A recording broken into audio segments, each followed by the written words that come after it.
Nobody can stop this flow. Hallelujah. Hallelujah. ఆయన మనకి కనబడడం మాత్రం కాదండి. నీ దర్శనం చాలు అంటే నీ దర్శనంలో నేను నడుస్తాను. నాట్ దట్ నా దర్శనంలో నువ్వు నడు కాదండి. ఇంతకాలం మనం చేసిన ప్రార్థనలు అవే కదా.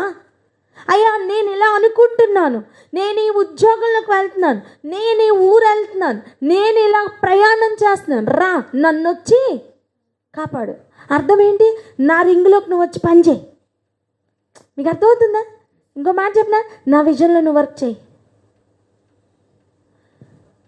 ఇల్లు లాక్ చేసుకుని వెళ్ళేటప్పుడు ఇంట్లో మనుషులకు కానీ లేదా పని మనిషికి కానీ పని అప్పచెప్పి వెళ్తాం. ఏమని? ఇవన్నీ చూసుకో, ఆ పని చేయి, ఈ పని చేయని. అవునా కదా? అంటే నువ్వు బయలుదేరేటప్పుడు నీకు పని మనిషి ఆ దేవుడు పని అప్పచెప్పడానికి? అర్థమవుతుందా నేను చెప్తుంది? ఆ లెవెల్ అర్థమవుతుందా? నో కాదండి. నీ దర్శనం నాకు చాలు అంటే నీ యొక్క విజన్ నాకు చాలు, అందులో నేను నడుస్తా. ఆమెన్. నాతో మాట్లాడయ్యా, అందులో నీ దర్శనం నాకు తెలుస్తుంది, నీ విజన్ ఏంటో నాకు తెలుస్తుంది, నీ చిత్తం ఏంటో నాకు తెలుస్తుంది. I will walk according to it అని అర్థం. లాస్ట్ వీక్ మనం నేర్చుకున్నాం కడపటి ఆదాం యొక్క స్టేటస్ ఎలా ఉంటుంది. అండ్ ఆయన మనస్సులో మనం నడవాలంటే మనం ఒక షిఫ్ట్ తీసుకోవాలని మనం నేర్చుకున్నాం కదా. నేర్చుకున్నామా లేదా? నేర్చుకున్నాం. ఈరోజు దేవుడు మనతో ఒక సూటి అయిన విషయం మాట్లాడుతున్నారు. అదేంటంటే విమర్శ చేసే దినం గురించి మాట్లాడుతున్నారు. చెప్పండి, ఏ దినం? విమర్శ చేసే దినం. మనము పనులు ఏదైనా చేసేటప్పుడు మనం ఇలా అనుకుంటాం, నన్ను చేయమన్నావు కదా, నీ మీదే చెప్తా, నాకేదైనా అయితే నువ్వే చూసుకుంటావు. మనం చూడండి, ఇన్ఛార్జ్ ఏదైనా మనకి వర్క్ అప్ చెప్పినప్పుడు మనం ఏమంటాం, ఏదైనా అయితే మరి మీరే పూచి అంటే ఓకే నాదే పూచి అంటే మనం చేస్తాం. నిజంగానే అపరాధం మన మీద నిలిచి ఉండదు. ఉంటుందా అండి? ఉండదు. వర్క్ ప్లేస్లో అది చెల్లుతుంది, భూలోకంలో అది చెల్లుతుంది. కానీ పరమందు ఆయన విమర్శ చేసే దినం ఒకటి ఉంది కదా, ఆ రోజు అది చెల్లదు. ఎవరో చేయమన్నారని, ఎవరో అనమన్నారని, లేదా ఎవరినో సంతోష పెట్టడానికి మన వలన ఏదైనా రక్తాపరాధం జరిగితే దానికి బాధ్యులం మనమే. మనల్ని దేవుడు లెక్కలోనికి తీసుకొని విమర్శ చేస్తాడట. ఆయన బాధపరచబడిన వారి పక్షాన నిలబడతారట.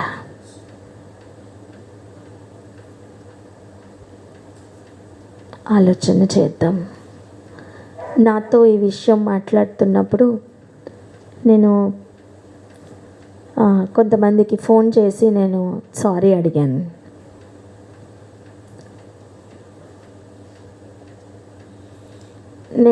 నేనేమంటున్నానంటే మీరు కూడా మీ తరపున ఒక్కొక్కరికి సారీ అడగండి. దాని అర్థం సారీ అడిగి విడిచిపెట్టమని కాదు, ప్రవర్తనలో జీవితంలో ఒక మార్పు తెచ్చుకుందాం. పక్కవారితో చెప్పండి, ఒక మార్పు తెచ్చుకుందామని. ఒక మార్పు తెచ్చుకుందాం నాన్న. లేకపోతే మనం దేవునిలో ఎదుగుతున్నామన్న మాటకి ఏ అర్థం ఉండదండి. ప్రవర్తన మారకుండా, మారు మనస్సు లేకుండా, జీవితం మారకుండా నేను దేవునిలో ఉన్నానని చెప్పుకుంటూ నడుస్తున్న జీవితం ఒక నాటకం, ఒక బూటకం. నిజం. ఆ నాటకంలో నుండి బయటకు వద్దాం. చెప్పండి, ఈరోజు కళ్ళు మూసుకొని చెప్పండి, ఆ నాటకం నుంచి నేను బయటకు వస్తాను. Amen, amen, amen. నా వలన ఎవరు బాధపరచబడకూడదు. చెప్తాం ఆ మాట. స్తోత్రం. దేవుడు నాతో మాట్లాడుతున్నారు, మీతో కూడా మాట్లాడుతున్నారని నేను నమ్ముతున్నానండి. Amen, amen. ఇక వెళ్దాం ముందుకి. ఏమంట, వారి మొర్రను ఆయన మరువడట. అమ్మ బాబోయ్, ఇది చాలా సీరియస్ ఇష్యూ అండి. వారు నీకు తెలీదమ్మా, వారు నీ ఎదురుగుండా చెప్పరేమో, కానీ లోపల ఒక మొర పెడుతూ ఉంటారు. అది పరలోకంలో కదిలించేస్తూ ఉంటుంది తెలుసా? మీకు అర్థమవుతుందా?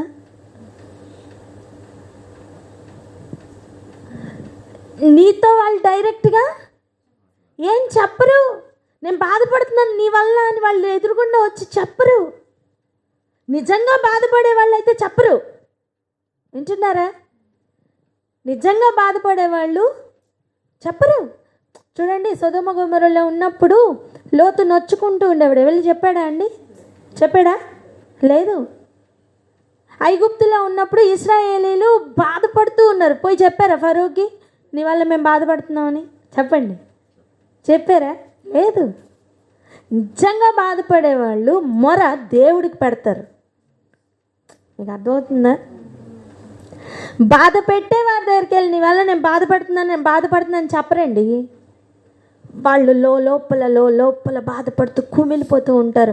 కానీ ఆ మొరని దేవుడు లక్ష్య పెడుతున్నారు. అండ్ అది మర్చిపోరట. ఏం చెప్తున్నారు? మర్చిపోరట దేవుడు. ఇదిగో ఈ పండు తినద్దు అని చెప్తేనే అంత ఆరా తీసిన దేవుడు. నేను అంటాను, ఆదాముని లెక్క అడుగుతున్న సమయం ఆదాము వరకే ఆపచ్చు కదా. ఏనానా? ఆదాము పండు తిన్నాడు. ఏ భూమిని శపించాలి? నీ నిమిత్తం నేలను శపిస్తున్నానని నేలను ఎందుకు శపించాలి? ఆదాము నేల మట్టిలో నుంచి తీయబడ్డాడు. సో నేలను కూడా దేవుడు శపించారు. అంటే దాని ఆరిజిన్ ప్లేస్ని కూడా దేవుడు వదల్లా. మీకు అర్థమవుతుందా? ఆదామే తిన్నాడు. నేల ఏం చేసిందండి? నేల ఏం చేసింది? ఏం చేయలా. కానీ ఆ ఆరిజిన్ ప్లేస్ని కూడా దేవుడు విడిచిపెట్టలా. అవార్డు అయినా అలాగే ఉంటుంది, రివార్డ్ అయినా అలాగే ఉంటుంది. అవార్డు అయినా రివార్డ్ అయినా అలాగే ఉంటుంది. పనిష్మెంట్ కూడా అలాగే ఉంటుంది. మీకు అర్థమవుతుందా? స్తోత్రం. ఆయన చెప్తున్న మాట చూడండి, వారి మొరను ఆయన మరువడు అని. ఆ వచనం అందరూ ఒకసారి చదువుదామా? ఆయన రక్తాపరాధమును గూర్చి విచారణ చేయనప్పుడు బాధపరచబడు వారిని జ్ఞాపకం చేసుకొనును, వారి మొరను ఆయన మరువడు. హల్లెలూయా. ఇక నెక్స్ట్ ఏం చేస్తారనేది రాయబడలేదు. నీ ప్రయాణం మొత్తం అంచుల దాకా వెళ్ళి కేవలం ఇటువంటి వారి మొర ఏదైనా అడ్డంగా వచ్చిందంటే నీ ఇంతకాలం ప్రయాణం ఆగిపోద్ది. జాగ్రత్త. అర్థం కాలేదా? ఇక గమ్యం చేరడానికి ఒక్క అడుగే ఉందనుకోండి, ఈ బాధపరచబడిన వారి యొక్క మొర చేరుతుందే, అది ఒక స్టంబ్లింగ్ బ్లాక్గా ఆగిపోద్ది, ఆపేస్తుంది మన ప్రయాణాన్ని. ఆ అడుగు వేయనీయకుండా. నష్టం ఎవరికి? మనకే. నష్టం ఎవరికండి? మనకే. ఇదిగో ఆయన విచారణలోనికి తీసుకోకముందే ఇక్కడే మనం సెట్ అయితే మంచిది. Amen, amen. ఈ దేవుడు ఒక మాట మాట్లాడితే చాలా సీరియస్గానే ఉంటుంది. అది నొచ్చుకుంటుంది, హృదయానికి కొంచెం గుచ్చుకుంటుంది.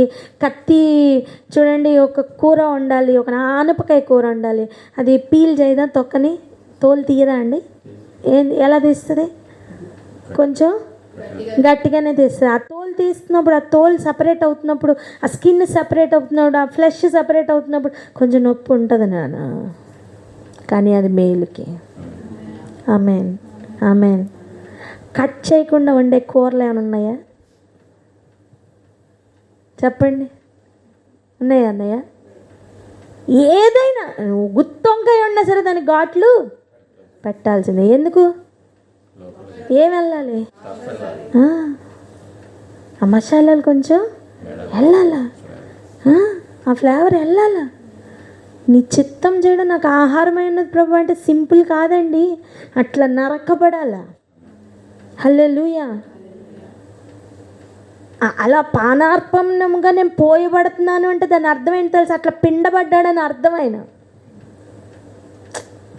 అలా నీరుగా, అలా ఒక ద్రాక్ష రసంగా, లేకపోతే ఒక పానీయంగా ఆయన మారాడని అర్థం. ఒక రొట్టెగా ఆయన తయారయ్యారంటే ఏంటి తెలుసా? అలాంటి కొలిమిలోకి ఆయన వెళ్ళి కాల్చబడ్డారని అర్థం అండి. ఆయన అలా దంచబడి విసిరబడి దాన్ని అలా జల్లెడ పట్టబడి అలా పిండి అయిపోయి మళ్ళీ ముద్దగా చేయబడి ఒక ముద్ద తీసుకొని దాన్ని మళ్ళా కాలుస్తుంటే ఏ అనుభవం ఉంటుందో ఆ అనుభవం కూడా ఆయన వెళ్తే కానీ ఆ రొట్టె బయటికి రాలేదండి.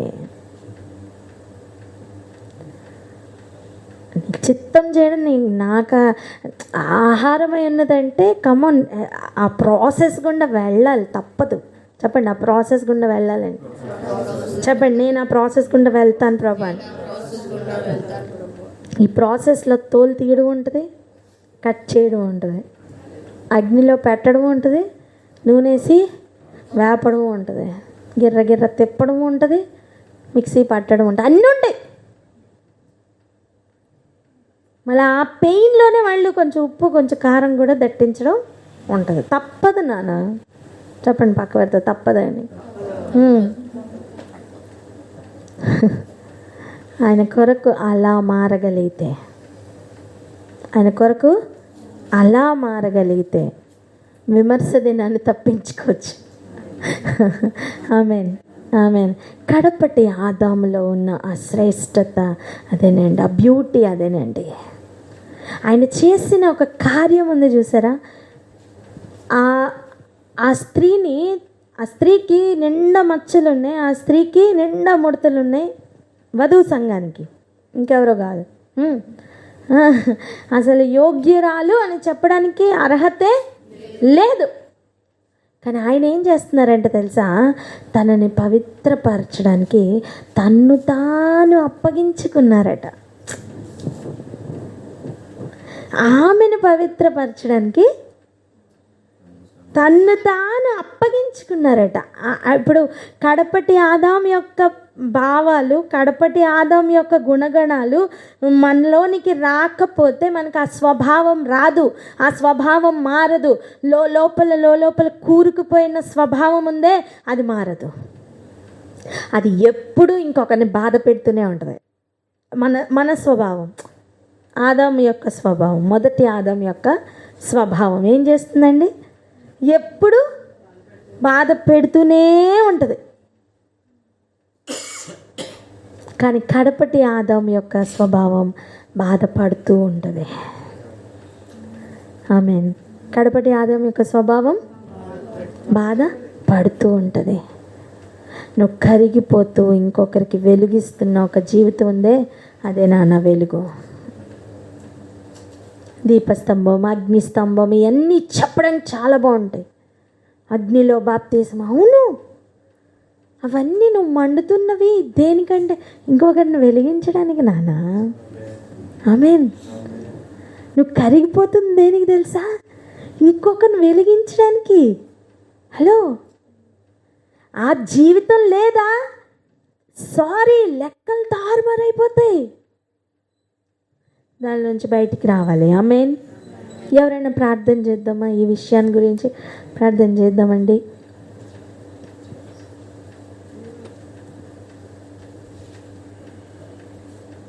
హల్లెలూయా, స్తోత్రం దేవా. అవునయ్యా తండ్రి, అయ్యా మీరు మాతో సూటిగా మాట్లాడుతున్నారు ప్రభా. నాయన మీకు వందనాలు ప్రభా. అవునయ్యా, బాధపరచబడి వారిని మీరు జ్ఞాపకం చేసుకుంటారని, వారి మొర్రను ఎన్నడూ మరువనని మాట్లాడుతున్న దేవా మీకు వందనాలు ప్రభా. అయ్యా మేము ఈ దినం నుంచి ఎవరిని బాధ పెట్టే వారంగా ఉండకూడదు ప్రభా. తండ్రి దేవాన్ని మేము తీసుకున్న ఈ తీర్మానంలో తండ్రి అయ్యా నాయన నోటి మాట ద్వారా కాదు కానీ ప్రభా క్రియల్లో చూపించడానికి సహాయం చేయండి ప్రభా. ఆ విమర్శ దినం నుండి మేము తప్పించబడుటకు మీరే మాకు సహాయం చేయండి తండ్రి. దేవానికి వందనాలు ప్రభా. మేము తండ్రి మీ యొక్క స్వభావాన్ని ధరించుకున్న వారమై కడపటి ఆదాముగా తండ్రి మేము బాధపడేవారుగా ఉండాలి కానీ అయ్యా బాధపరచబడే గుంపులో ఉండకూడదు ప్రభా. అదే బాధ పెట్టే గుంపులో మేము ఉండకూడదు తండ్రి. దేవా మీకు వందనాలు తండ్రి. అవునయ్యా మీరు ఎలా అయితే పానార్పణంగా పోయబడ్డారో తండ్రి దేవా, అయ్యా మేము కూడా ఆ ప్రాసెస్లో వెళ్ళడానికి సహాయం చేయండి తండ్రి. అయ్యా తండ్రి నరకబడాలి, తండ్రి కాల్చబడాలి ప్రభా. దేవా నీకు వందనాలు ప్రభా. అగ్నిలో నాయన తండ్రి నాయన మేము వేపబడాలి ప్రభా. అవునయ్యా నాయన తండ్రి ప్రతి పరిస్థితుల్ని మమ్మల్ని తీసుకెళ్ళి తండ్రి అవునయ్యా వధువుగా తండ్రి నాయన ఎన్నో ముడతలు మచ్చలు ఉంటే వాటన్నిటిని తీసివేసి మమ్మల్ని పరిశుద్ధపరచాలని పవిత్రంగా చేయాలని మీరు మమ్మల్ని కోరుకుంటున్నారు తండ్రి. దేవా మీకు వందనాలు ప్రభా. అవునయ్యా తండ్రి మీరు మాట్లాడని ప్రతి మాట మా హృదయం అనే పలకల మీద రాసుకుని ప్రభా ఆయా వాక్య ప్రకారంగా వర్తించే వరంగా మేము ఉండనట్లుగా మమ్మల్ని అందరినీ మీరే ఆశీర్వదించమని యేసునామములో అడుగుచున్నాము తండ్రి. ఆమేన్ ఆమేన్. హల్లెలూయా ఆమేన్.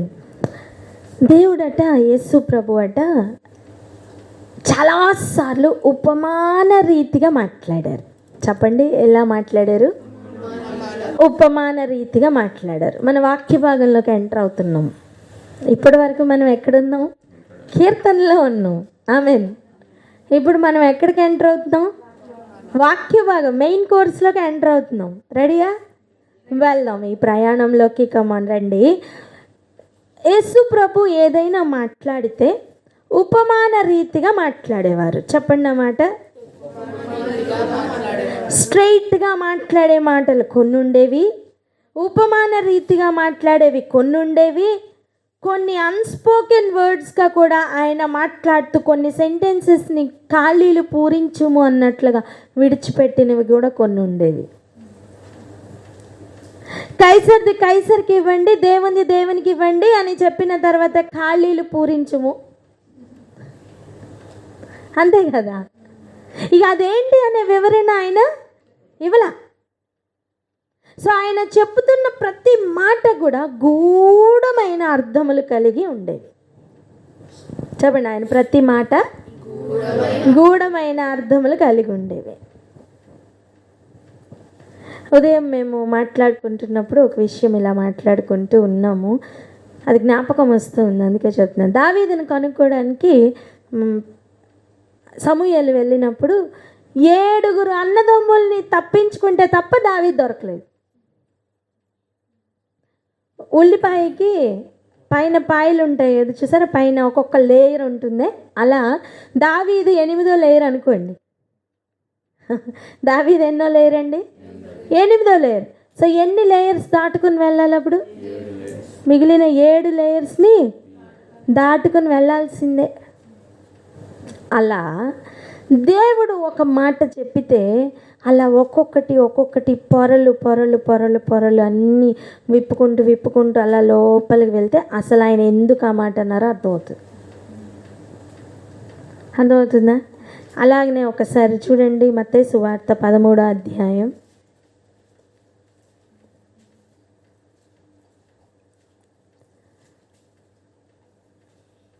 10వ వచనం ఒకసారి చదవండి. 9, 10 కలిపి చదవండి. మత్తయి సువార్త 13వ అధ్యాయము 9, 10 వచనాలు. చెవులు గలవాడు వినుగాక అని చెప్పెను. తరువాత శిష్యులు వచ్చి, నీవు ఉపమాన రీతిగా ఎందుకు వారితో మాట్లాడుచున్నావని ఆయనను అడుగగా ఆయన వారితో ఇట్లనెను. చాలు చూడండి, ఆయన ఒక ఉపమానం స్టార్ట్ చేశారు. ఆ రోజుల్లో మనం ఎప్పుడు అనుకునేవాళ్ళం గుర్తుందండి? ఈ రోజుల్లో కనుక మాట్లాడితే మొబైల్ ఫోన్స్ కానీ ఐప్యాడ్స్ గురించి కానీ వైఫై గురించి కానీ చెప్పేవాళ్ళేమో. ఆ రోజుల్లో వాళ్ళకి బాగా వాడుకలో ఉన్నవి ద్రాక్ష తోటలు, ఒలివ చెట్లు, విత్తనాలు, పొలాలు. కనుక ఆయన ఎక్కువగా అటువంటి ఉపమానాలను కోట్ చేస్తూ ఏదో ఇంపార్టెంట్ విషయాన్ని చెప్తూ ఉండేవాళ్ళు. ఉపమానంలో ఆగిపోయేవాళ్ళు ఉపమాన లేయర్లో ఆగిపోతారు. దాన్ని దాటుకొని లోపలికి వెళ్ళే వాళ్ళకి వాక్యం దొరుకుతుంది.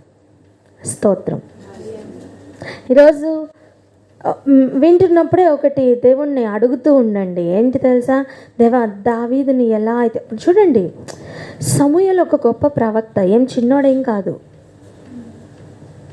అటువంటి సమూయేలుకి దావీదుని వెంటనే చూపించలే దేవుడు. దేవుడు చూపించాలంటే ఏ అరణ్యంలోకి తీసుకుని వెళ్ళి ఇదిగో దావీదని చూపించలేరా? చెప్పండి.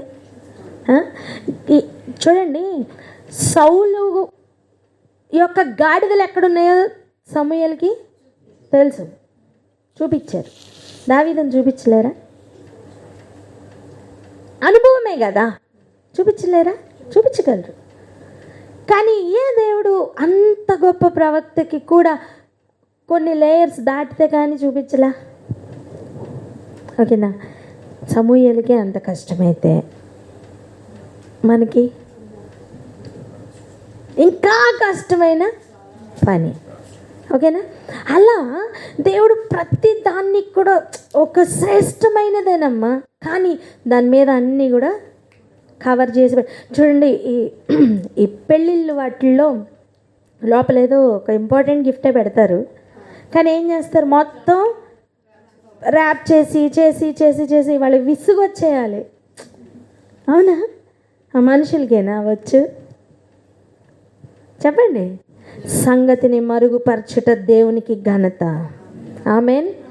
దానిని శోధించుట ఎవరికి ఘనత? రాజులకి ఘనత. ఆమేన్. అలా దేవుడు మరుగుపరిచి కొన్ని సంగతులు ఉంచుతారు నాన్న. అందుకే ఆ మరుగుపరచబడిన సంగతులను కూడా విప్పడానికి దేవుడు రెడీగా ఉండి ఒక మాట పలుకుతున్నారు. ఏమని తెలుసా? చెవులు గలవాడు వినుగాక. నేను అంటాను, ఆ మాట పలకగానే ఆ లేయర్స్ అన్నీ ఓపెన్ అవుతూ ఉంటాయి. చూడగలిగిన వాడు చూస్తాడు, వినగలిగిన వాడు వింటాడు.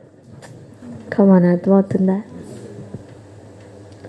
ఆ రోజు యేసు ప్రభు ఎలా మాట్లాడారంటే కొన్ని ఉపమాన రీతిగా స్టార్ట్ చేశారు. ఆ దినమందట చూడండి, 13వ అధ్యాయం 1వ వచనం చూడండి. ఆ దినమందు యేసు ఇంటి నుండి వెళ్ళి సముద్ర తీరంలో కూర్చుండారు. బహుజన సమూహములు తన యొద్ద కూడి వచ్చినందున ఆయన దోణి ఎక్కి కూర్చుండెను. ఆ జనులందరూ ధరిని నిలిచి ఉండగా, అప్పుడు అక్కడ ఎవరెవరు ఉన్నారండి?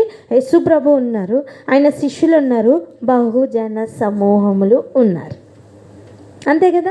అందరూ వచ్చి శ్రద్ధగా కూర్చున్నారు. ఆ సమయం యేసు ప్రభు ఒక విత్తనం గురించి మాట్లాడుతూ ఇక స్టార్ట్ చేశారు. అది అయిన తర్వాత యేసు ప్రభు చెప్పిన ఒక్క మాట ఉంది, చెవులు కలిగిన వాడు వినుగాక. ఆమేన్. ఓకే, అలా అనిన తర్వాత శిష్యులు ఇప్పుడు ఆయన యొద్దకు వచ్చి అడుగుతున్నారు. ఇప్పుడు జనసమూహం ఎదురుగుండా అడుగుతున్నారా, తర్వాత అడుగుతున్నారా? ఖచ్చితంగా తర్వాతే. శిష్యులు వచ్చే అంత ప్లేస్ ఉంది అంటే జనసమూహం అక్కడ లేరని అర్థం. ఓకే, ఇప్పుడు వాళ్ళకి ఒక డౌట్, ఒక సందేహం. ఏమని అడుగుతున్నారు? నీవు ఉపమాన రీతిగా ఎందుకు మాట్లాడుచున్నావు? కమాన్, ఇక రెడీ అవ్వండి స్వీకరించడానికి. నీవు ఉపమాన రీతిగా ఎందుకు మాట్లాడుతున్నావు అంటే అప్పుడు యేసు ప్రభు ఏమని చెప్తున్నారట చూడండి. పరలోక రాజ్య మర్మములు ఎరుగుట మీకు అనుగ్రహింపబడి ఉన్నది కానీ వారికి అనుగ్రహింపబడలేదు. హల్లెలూయా, హల్లెలూయా. ఉపమాన రీతిగా ఎందుకు మాట్లాడుతున్నారట? పరలోక రాజ్య మర్మములు ఉన్నాయి, అవి మీకు అనుగ్రహింపబడ్డాయి కానీ వాళ్ళకి కాదు. వాళ్ళకి లేయర్స్గా కప్పబడి ఉంటుంది. మీకు చెవులు గలవాడు వినుగాక అంటున్నప్పుడే ఈ చెవులను తెరవగలిగిన తాళపు చెవులు ఎంటర్ అవుతున్నాయి. సో వినడానికి కలిగిన శక్తి, గ్రహించడానికి కలిగిన శక్తి అప్పుడే రిలీజ్ చేయబడింది. అది లోపలికి వెళ్తూ ఉంటుంది. ఎన్ని ఉపమాన రీతిగా చెప్పినా, ఎట్లా చెప్పినా నీకు మాత్రం లోపలికి చొచ్చుకొని వెళ్తుంది, నీకు అది చేరుతుంది, నీకు అది అర్థమవుతుంది. హల్లెలూయా, హల్లెలూయా. ఎంతమందికి అర్థమవుతుంది? ఆమేన్. అది అనుగ్రహింపబడిన వారికే దొరుకుతుంది. ఓకేనా? ఇప్పుడు చూడండి, మొదటి మనం చదివిన ఒక మాట ఉంది, ఏంటది? బాధపరచబడిన వారిని ఆయన జ్ఞాపకం చేసుకుంటారని. ఓకేనా? ఇప్పుడు లేయర్స్ అన్నీ అడ్డంగా ఉన్నాయనుకోండి, ఇవేవి కనపడవు. విమర్శ దినం వెళ్ళి నించున్నప్పుడు మనమే ఫూల్. చూడండి, ఇదే మత్తయి సువార్త 25వ అధ్యాయం తీయండి.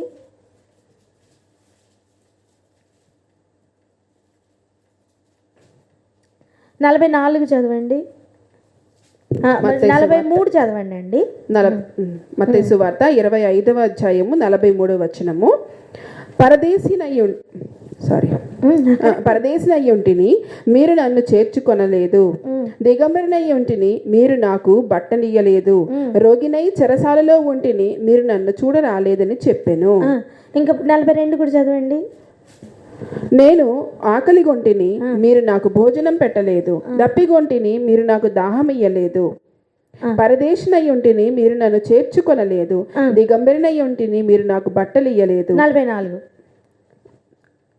అందుకు వారును, ప్రభువా, మేమెప్పుడు నీవు ఆకలిగొని ఉండుటనైనను, దప్పిగొని ఉండుటైనను, పరదేశి అయి ఉండుటైనను, దిగంబరి అయి ఉండుటైనను, రోగివై ఉండుటైనను, చెరసాలలో ఉండుటైనను చూచి నీకు ఉపచారము చేయకపోతిమని ఆయనను అడిగెదరు.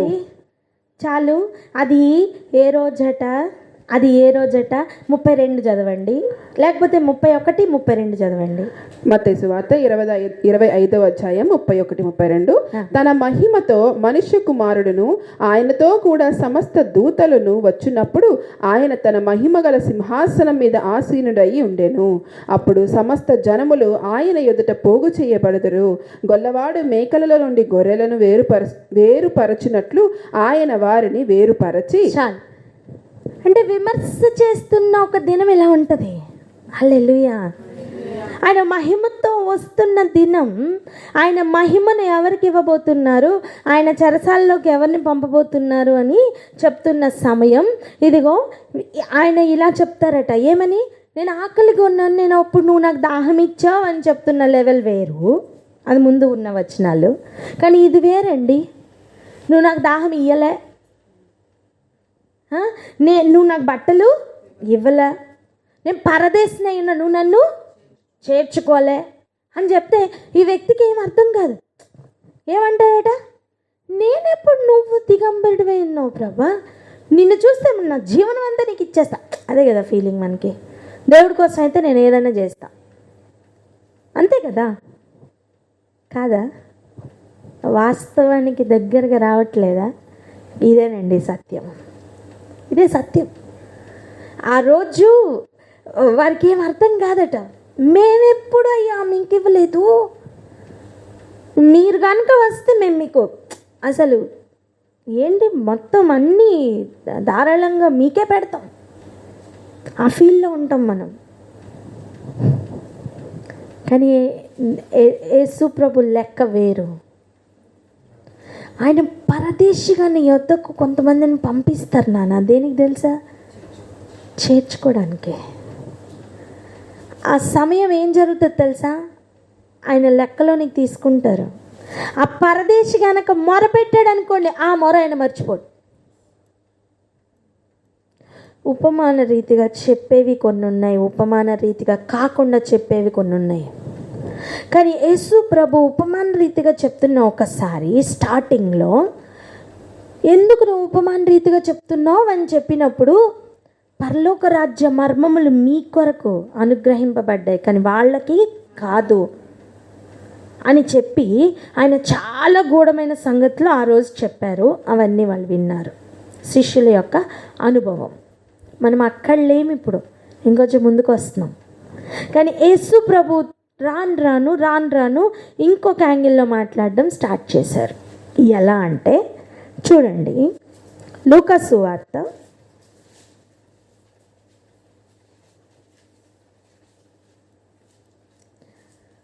18వ అధ్యాయం 1వ వచనం. లూకా సువార్త 18వ అధ్యాయం 1వ వచనం. వారు విసుకక నిత్యము ప్రార్థన చేయుచుండవలెనట్టుకు ఆయన వారితో ఈ ఉపమానము చెప్పెను. చాలండి. ఇంతకుముందు ఉపమానం చెప్పిన లెవెల్ ఏంటి? వారికి అర్థం కాకూడదు, మర్మములు వారికి అర్థం కాకూడదు, మీకే అర్థం అవ్వాలి. అందుకు ఉపమాన రీతిగా మాట్లాడారు. కమాన్, అర్థమవుతుందా? ఉపమాన రీతిగా ఎందుకు మాట్లాడారు? వాళ్ళందరికి అర్థం కాకూడదు, జన సమూహం అందరికి అర్థం కాకూడదు, మీకే అర్థం అవ్వాలి. ఇది స్పెషల్ ఫుడ్ మీకోసమే. సో దాచిపెట్టి పెడుతున్న రీతిలో ఉపమాన రీతిగా చెప్పబడ్డాయి. ఓకేనా? ఇప్పుడు ఉపమానం ఎందుకు చెప్తున్నారట? విసుగక, అది చూసారా? మీరు వారు విసుగక నిత్యము ప్రార్థన చేయుచుండవలనను అనుటకు ఆయన వారితో ఈ ఉపమానం చెప్పాను. అంటే ఉపమానాలు ఆయన ఎందుకు చెప్తూ ఉన్నారు అనేది కారణం మనం చూస్తున్నాం. ఈరోజు మనతో ఆయన ఉపమాన రీతిగా ఎందుకు మాట్లాడుతున్నారు అంటే ఆయన మనకి కూడా ఏదో నేర్పిస్తున్నారని అర్థం. ఆమేన్, ఆమేన్. చూడండి, విసుగక ప్రార్థన చేయాలా? మనం చాలాసార్లు తీర్మానం తీసుకుంటాం, నేను నీతో ఎల్లప్పుడూ ఉంటాను ప్రభా. కొంతమందితో మనం మాట ఇస్తాం, ఎట్లా? నేను నీతో కడ వరకు ఉంటాను.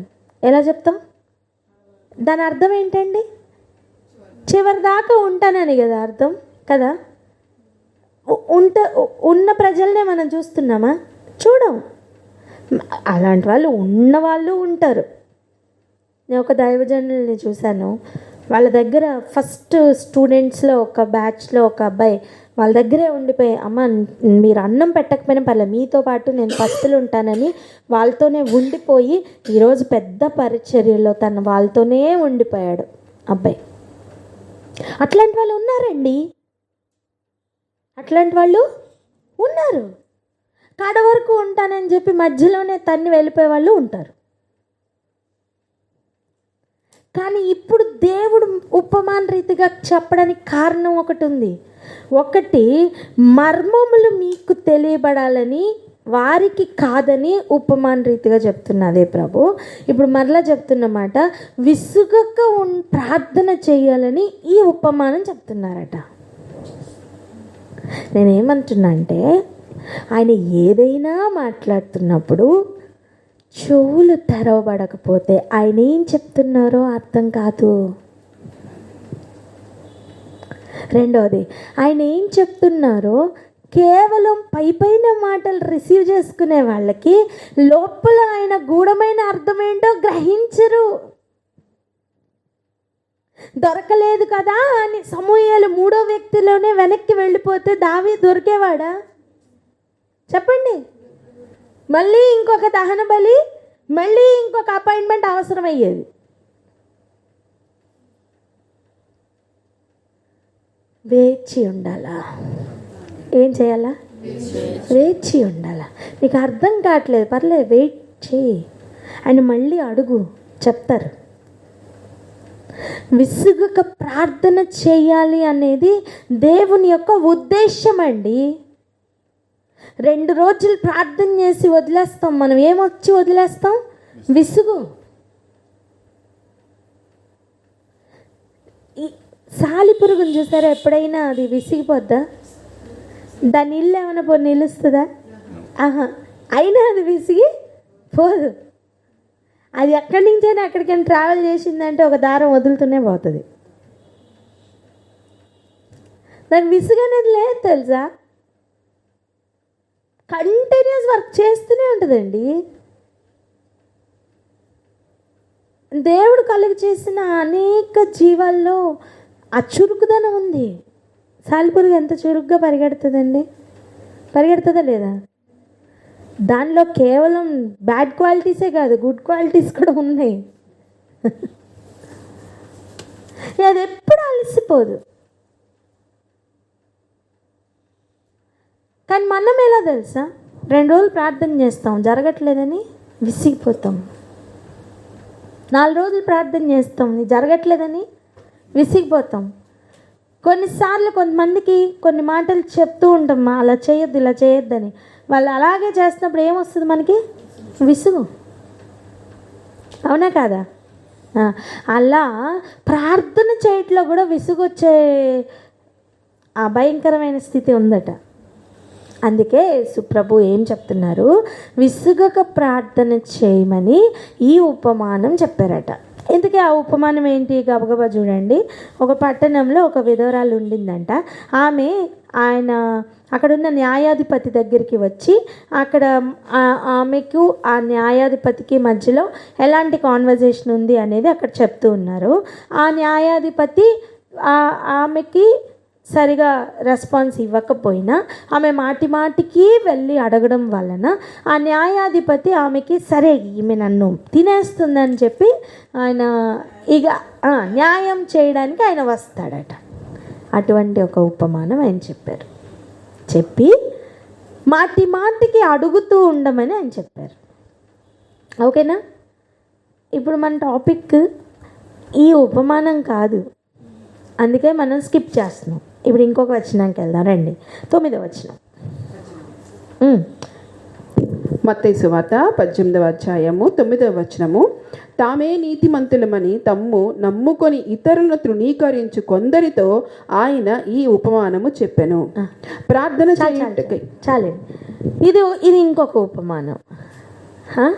ఇది ఏంటి ఉద్దేశం?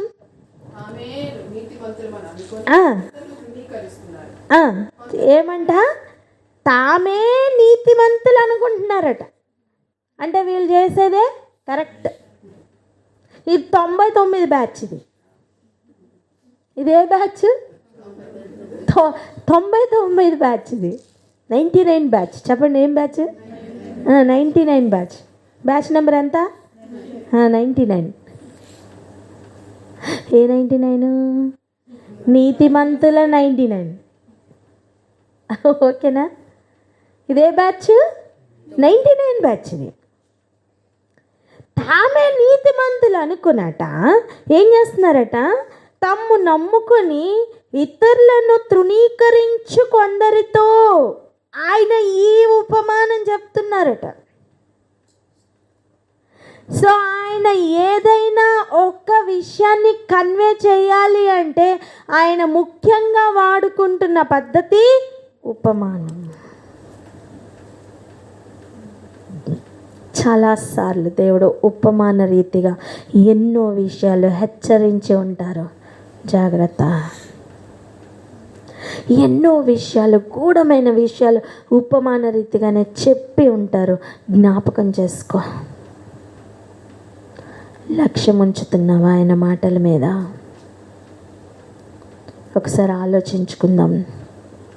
దేవుడు చాలాసార్లు సూటిగా మాట్లాడతారు, ఉపమాన రీతిగా మాట్లాడతారు. ఎందుకు అలా చేస్తారంటే చెవులు గలవాడు వినాలని. ఎందుకు అలా చేస్తారు? చెవులు గలవాడు వినాలని, కన్నులు గలవాడు చూడాలని, హృదయంతో గ్రహించాలని. ప్రతి వారం వాక్యం వాక్యం వాక్యం వింటున్నామే. ప్రతిరోజు వినట్లేదా అండి? ప్రతిరోజు వాక్యం వినట్లేదా? నిన్నటి మొన్నటి రుచులు ఏమన్నా మళ్ళీ మళ్ళీ ఇస్తున్నారా దేవుడు మనకి? ఏ రోజుకి ఆ రోజు కొత్త రుచితో భోజనం పెట్టట్లేదా? ఉపమాన రీతిగా చెప్పట్లేదా? హెచ్చరించట్లేదా? బోధ చేయట్లేదా? కంఫర్ట్ చేయట్లేదా? ఏం చెయ్యట్లేదు? ఎన్ని విధాలుగా ఆయన మనతో మాట్లాడట్లేదు? ఒక్కటేనండి, ఆయనకి పూర్తిగా లొంగిపోదాం. చెప్దామా? ఆయనకి పూర్తిగా లొంగిపోదామని చెప్దామా? ఒక్కసారి చేతులు ఎత్తుతారా? మన మధ్యలో ప్రసాదాన్ని ప్రార్థన చేస్తారు. ఆయనకి పూర్తిగా లొంగిపోయేటట్లుగా, పూర్తిగా ఆయన మాట వినేటట్లుగా, ఆయన ఎన్ని విధాలుగా ఇంకా రావాలి మనకి చెప్పడానికి. హల్లెలూయా. స్తోత్రమయ్యా, స్తోత్రము ప్రభువా నా తండ్రి నాయన. అదిగో ప్రభువా నా తండ్రి నాయన, మీరు ఎన్నో మార్లు ఉపమాన రీతిగా ప్రభువా నా తండ్రి నాయన మమ్మల్ని హెచ్చరిస్తున్నప్పటికీ ప్రభువా నా తండ్రి నాయన మాట వెనుక నాయన మమ్మల్ని మేము నాయన నలగగొట్టుకొనక విరగొట్టుకొనక ప్రభువా నా తండ్రి నాయన నీకు అప్పచెప్పకుండా ప్రభువా నా తండ్రి నాయన అగో ప్రభువా నా తండ్రి నాయన మీరు మమ్మల్ని తృణీకరించవలసి ఉండగా ప్రభువా నా తండ్రి నాయన మేము విరోధంగా నాయన నిన్ను తృణీకరిస్తూ ప్రభువా నా తండ్రి నీకు విరోధముగా మేము ఉంటుండగా ప్రభువా నా తండ్రి నాయన కేవలము మీ ఉచితమైన కృపను బట్టించి నాయన మా ఎడల మీకున్నటువంటి జాలి ప్రేమను బట్టించి ప్రభువా నా తండ్రి నాయన మీరు మమ్మల్ని ఎన్నుకున్న రీతిని బట్టించి నాయన మీరు నాయన మమ్మల్ని ఇంకా సహిస్తూ ప్రభువా నా తండ్రి నాయన నీ బిడ్డలుగా ప్రభువా నా తండ్రి చేసుకోవాలని నీ హక్కును చేర్చుకోవడానికి నాయన మీరు పడుతున్నటువంటి తపనను నాయన మేము వ్యర్థంగా పోనివ్వక ప్రభువా నా తండ్రి నాయన మమ్మల్ని మేము ప్రభువా నా తండ్రి నాయన నేల మట్టుకు తగ్గింపు స్వభావంతో ప్రభా నా తండ్రి నాయన మీ పాద సన్నిధిలోకి వచ్చినాయన అగో నన్ను నీ పాదపీఠం యొద్ద మొరలడానికి ప్రభా నా తండ్రి సహాయం దయచేయండి ప్రభా నా తండ్రి నాయన. అదిగో నాయన మేము ఎవరికైనా ఏదైనా ఒక మాట చెప్తే వినకపోతే విసుగు చెందుతాం ప్రభా నా తండ్రి నాయన. అదిగో నాయన మేము అనేక మార్లు ప్రభా నా తండ్రి నాయన నీ మాట వినక నాయన నీ కట్టల నుండి నాయన మేము నాయన తొలగిపోతుండగా ప్రభా నా తండ్రి నాయన మిమ్మల్ని అనేక మార్లు విసిగిస్తుండగా ప్రభా నా తండ్రి నాయన మీరు మా ఎడల విసుగు చెందక ప్రభా నా తండ్రి నాయన దీర్ఘశాంతంతో నాయన మమ్మల్ని కాపాడి దాచి నడిపిస్తున్నందుకు నాయన మీకు వందనాలు స్తుతులు స్తోత్రాలు ప్రభా. అదిగో నాయన ఈ దినము నాయన మేము తీర్మానం తీసుకుని ఉండగా ప్రభా నా తండ్రి నాయన ఎవరిని నాయన మేము బాధించే వారిగా ఉండక ప్రభా నా తండ్రి నాయన మాకు విరోధంగా నాయన వారు మొరపెట్టకుండా ఉండులాగు ప్రభా నా తండ్రి నాయన మాలో ప్రతి ఒక్కరిని ప్రభా నా తండ్రి నాయన రూపాంతరం చెందించమని ప్రభా నా తండ్రి నాయన మీ పాదాలు పట్టుకొని వేడుకుంటున్నాం ప్రభా. అగో నాయన మేము విసుగక ప్రభా నా తండ్రి నాయన దివారాత్రములు ప్రభా నా తండ్రి నాయన నీ సన్నిధిలో జోగాడే కృప దయచేయమని ఈ చిన్న ప్రార్థన అయినా మీ పాద సన్నిధిలో పెడుతూ ప్రభా నా తండ్రి వినయంతో అడిగి పొందుకుంటున్నాం మా పరం తండ్రి. ఆమేన్ ఆమేన్ ఆమేన్ ఆమేన్. ఇక చూడండి 10వ వచనం 9-10 కలిపి చదవండి. మత్తయి సువార్త 18వ అధ్యాయము 9-10 వచనాలు. తామే నీతిమంతులని తమ్ము నమ్ముకొని ఇతరులను తృణీకరించు కొందరితో ఆయన ఈ ఉపమానము చెప్పెను. ప్రార్థన చేయుటకై 2 మనుషులు దేవాలయమునకు వెళ్ళిరి. వారిలో ఒకడు పరిసయ్యుడు, ఒకడు సుంకరి. చాలు. ప్రార్థన చేయడానికట 2 వ్యక్తులు ఎక్కడికి వెళ్ళారట? దేవాలయంలోకి వెళ్ళారు. ఒక మాట చెప్పనా, దేవుడు ఎప్పుడైనా సరే 2 వ్యక్తులు అని మెన్షన్ చేస్తున్నారు అంటే ప్రపంచాన్ని కూడా 2గా విడదీసి మనం చూడాలి. ఆది కాండంలో ఎలాగైతే కయ్యను హేబేలు గురించి మొదట జరిగిన విషయాన్ని అండి, ఆదాంకి పుట్టిన వాళ్ళు 2. ఎవరు? ఫస్ట్ కయ్యను హేబేలు. కయ్యను హేబేలు గురించిన విషయాలు చెప్పాలంటే ఇంకేమీ లేవా? స్టార్టింగ్ ఆయన పరిచయం చేస్తూ ఆదికాండంలో ఆ రాస్తున్న మాటలు వాళ్ళు భూమి మీదకి వచ్చి పిల్లల్ని కనిన తర్వాత వాళ్ళు చెప్పిన ఫస్ట్ సంఘటన ఏది అంటే ఆయనకు అర్పణ అర్పించడానికి 2 వచ్చారు అని చెప్తున్నప్పుడు నేను అంటున్నది ఏంటంటే కయ్యను హేబేల్ మధ్యలో ఇంకే సంఘటనలు లేవా? మనము పిల్లల గురించి చిన్నప్పటి సంగతులు చాలా షేర్ చేసుకుంటాం కదండి. మా పిల్లలు ఇలా చేసేవాళ్ళండి, మా పిల్లలు ఇలా చేసేవాళ్ళని మనం మాట్లాడుకుంటామే. అలా దేవుడు చెప్పాలి అంటే ఆ విషయాలు తప్ప వేరే ఇంకేం లేవా? ఉన్నాయి. ఎందుకు అది ఒక్కటే మెన్షన్ చేయాలి? అది ఏదైనా ఇంపార్టెంట్ ఉంటేనే నోట్ చేయడానికి దేవుడు ముందుకు వచ్చారు. దట్టు మనకు అవసరమైంది ఆయన నోట్ చేయించి మన చేతిలో పెట్టారు. అప్పుడు ఇద్దరిని మనం చూస్తున్నప్పుడు వాళ్ళు 2 జనాంగాలు. హల్లెలూయా. రెండవది మనం సారా హాగర్ దగ్గరికి వద్దాం. అప్పుడు కూడా వాళ్ళిద్దరిని మెన్షన్ చేయలేదా? వారిద్దరి గురించి కూడా 2 జనాంగాలనే దేవుడు చెప్పారు. మనం అవి గలతీ పత్రికల్లో చూడగలం. వారిద్దరిని గురించి దేవుడు ఎంత క్లియర్గా అసలు గూఢంగా వారిద్దరిని కూడా 2 జనపదములుగా వాళ్ళు మాట్లాడినట్లుగా మనం చూస్తున్నాం. ఓకే, అలా ఏదైనా సంగతిని దేవుడు 2గా చెప్తున్నారు అంటే ఆయన 2%లో 50-50%గా చెప్తున్నట్టు మనకు అర్థం అవ్వాలి. స్తోత్రం. ఓకే, పెద్ద కుమారుడు చిన్న కుమారుడిలో కూడా ఎంతమంది ఉన్నారు? 2 ఉన్నారు. ఓకే, అండ్ చూడండి 10 మంది కన్యకలు ఉన్నారు. వారిలో 5 బుద్ధి గలవారు, 5 బుద్ధి లేనివారు. అందులో పర్సంటేజ్ ఎంత?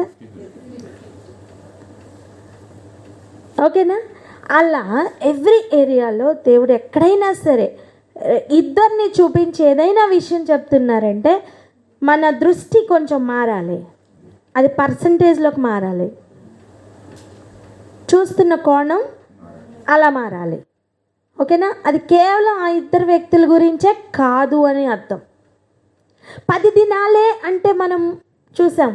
ఆ 10 అనేది ఆ సంఖ్యలన్నిట్లో కూడా 10 ఎంత కొంచెము అలాంటి దాన్ని మెన్షన్ చేస్తూ ప్రభు 10 గురించి మాట్లాడారు.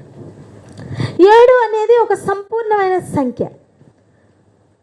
50 అనేది అది కూడా ఒక పరిపూర్ణమైన సంఖ్యనే. సునాద సంవత్సరములను సూచిస్తున్న సంఖ్య. ఇలా ప్రభు ఏదైనా సరే కొన్ని ఇష్యూస్ని మెన్షన్ చేస్తున్నప్పుడు ఉపమాన రీతిగానే అలా చెప్తూ ఉంటారు. ఓకే, ఇప్పుడు ఇద్దరు దేవాలయంలోకి వెళ్ళారంటే అర్థం దేవాలయంలోనికి వెళ్తున్న వారు ప్రార్థించు వారి యొక్క మనస్తత్వాలు 50% విడదీయండి. ఓకేనా? ఎహెస్కేల్కి జుట్టు పట్టుకొని తీసుకుని వెళ్ళి దేవాలయం చూపించినట్టే. ఓకేనా? ఈ ప్రయాణం చేద్దామా? రండి. ఇప్పుడు ఆ ఇద్దరు ఎవరట? ఒకరు సుంకరి, ఒకడు పరిసయ్యుడు, ఇంకొకరు సుంకరి. మళ్ళీ చెప్పండి, ఎవరు? ఒకరు పరిసయ్యులు, ఇంకొకరు సుంకరి. ఈ పరిసయ్యుడు అనే టాపిక్ వచ్చింది కనుక ఇక్కడ ఒక మాట చెప్దాం. యేసు ప్రభువుని పరిచర్యలో ఇబ్బంది పెట్టిన ఏదైనా ఒక ఆత్మలు ఉన్నాయంటే ఈ పరిసయ్యుల ఆత్మలే. దెయ్యాల్ని కూడా ఆయన పో అంటే పోయాయి, కానీ ఈ పరిసయ్యుల ఆత్మలు మాత్రం అంత డేంజర్ స్పిరిట్స్ అన్నమాట. అవి అర్థం ఆయన వాటిని జయించలేదని కాదండి. పోనీ ఈ పరిసయ్యులు ఎక్కడి నుంచి వచ్చారు? బయట నుంచి వచ్చారా? కాదు, అక్కడే తయారయ్యారు.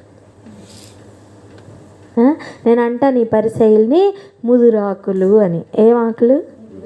ముదిరిపోయాయి. మాకన్నీ తెలుసు. ఇంకొక మాట చెప్తా, ముదురాకుల్లో వస్తుందా ఫలం, లేతాకుల్లో వస్తుందా? ఈ పరిసయ్యులకు ఉన్న ప్రాబ్లం అదే. మొదటి వారు కడపటి వారు అవుతారు, కడపటి వారు మొదటి వారు అవుతారు. వీరి పరిస్థితి అదేనండి. వీళ్ళు ఎక్కడి నుంచో రారు, అక్కడే ఉంటారు. కానీ వాళ్ళకే తెలియకుండా ఒక పరిసయ్యుని ఆత్మతో వాళ్ళు నిండుకుపోతారండి. ఒక దైవజండి ఇలా అంటారు, ఏమనంటే కొత్తగా వచ్చిన వ్యక్తికి చెప్పడం చాలా ఈజీ, వారి హృదయం త్వరగా మారుతుందట, కానీ ఆల్రెడీ ఉన్న వారిని మౌళ్ళు చేయడం కష్టం అంటండి.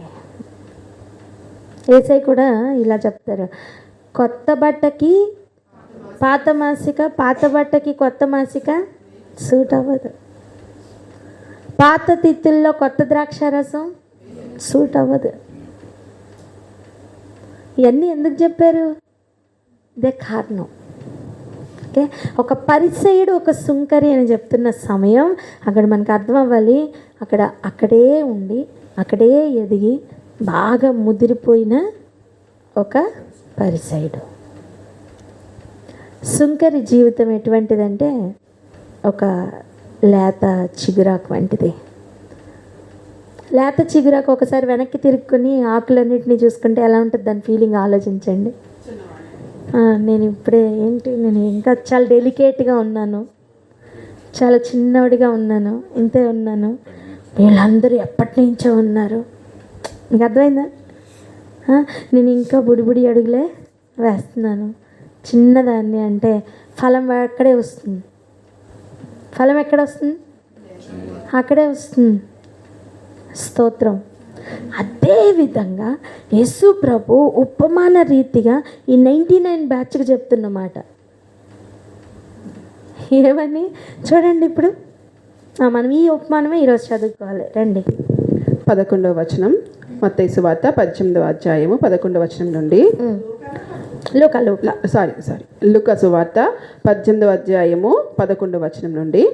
పరిసయ్యుడు నిలువబడి, దేవా, నేను చోరులను, అన్యాయస్తులను, వ్యభిచారులైన ఇతర మనుష్యుల వలనైనను ఈ సుంకరి వలనైనను ఉండనందుకు వీరు నీకు కృతజ్ఞతాస్తులు చెల్లించుచున్నాను.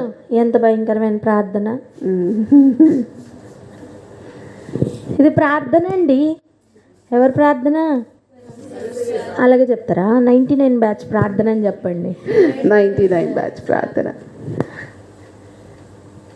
అదే అంటున్నా, ఇద్దరిని సూచిస్తున్నప్పుడు ఆయన వాళ్ళిద్దరిని మాట్లాడట్లేదు. ఒక ధనవంతుడు ఒక పేద విధవరాలు గురించి మాట్లాడిన సమయం కేవలం వాళ్ళిద్దరి గురించి మాట్లాడట్లేదు. మేకల్ని గొర్రెల్ని వేరు చేస్తాను అని చెప్పిన సమయం కేవలం అక్కడ ఒక్క వ్యక్తి గురించి మాట్లాడట్లే, ఒక జనముని గురించి మొత్తం గురించి మాట్లాడుతున్నారు.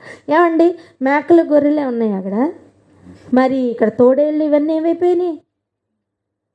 అంతే కదా, తోడేళ్ళు సింహాలు మరి అవన్నీ ఏమైపోయినాయి? ఆయన ఒక జనాంగం గురించి చెప్తున్న విధానం అది. సరే, ఏమని ప్రార్థన చేస్తున్నాడు? నేను నీకు కృతజ్ఞతాస్తుతులు. దేనిని బట్టి? ఎలా లేను కాబట్టి. ఎంత డేంజర్ ప్రేయర్ అండి ఇది. 99 బ్యాచ్తో ఉన్న ప్రాబ్లమే ఇది. ఈ కంపారిజన్ ప్రాబ్లం ఇది. కంపారిజన్ లేకపోతే ఈ ప్రార్థన వచ్చేది కాదు. అర్థమవుతుందా? యాక్చువల్గా తను చేస్తున్న పని అక్కడ కంపేర్ చేసుకుంటున్నాడు అండ్ దేవునికి కృతజ్ఞతలు ఇస్తున్నాను అనుకుంటున్నాడు. నో, ఇంకొకటి, కయ్యని చేసిన పని కూడా కంపారిజనేనండి. కంపారిజన్ ఎక్కడ ఉందో అక్కడ అసలు తిష్ట వేసుకొని సింహాసనం వేసుకొని కూర్చుంటాడు అపవాది. కంపు అదే నిజం. కంపారిజన్ ఎక్కడైనా మొదలైందా జాగ్రత్త. అపవాదికి మంచిగా సింహాసనం వేసి కూర్చోబెడుతున్నామని అర్థం. సీరియస్. ఇవి మాట చెప్పనా, ఇవి ఎవరు నేర్పరండి, దేవుడు తప్ప. కృప కలిగిన దేవుడు కరెక్షన్ ఎవరికి ఇస్తారంటే కేవలం ఆయన ప్రేమించిన బిడ్డలకే. ఆయన మనల్ని అతిగా ప్రేమిస్తున్నారు కనుకనే మనకి కరెక్షన్ ఇస్తున్నారు. లేకపోతే ఇక మనం కూడా ఈ ప్రేయరే చేస్తాం. ఇంత డేంజర్ ప్రేయరే చేసుకొని చప్పట్లు కొట్టుకొని ఆమెను హల్లెలూయా చెప్పి వెళ్ళిపోవడమే. ఎప్పుడు ప్రేయర్ చేసుకుంటున్నా, ఎప్పుడు వాక్యం వింటున్నా, ఒక ఎలా ఉండాలి తెలుసా? అమ్మో నేను సెట్ అవ్వాలి, అమ్మో ఈ ఏరియాలో నేను మార్చుకోవాలి, ఆ అలర్ట్నెస్ రావాలి, ఆ భయం వణుకు పుట్టాలి. అదేనండి వాక్యము సుత్తి. ఖచ్చితంగా ఓ దెబ్బ వేస్తుంది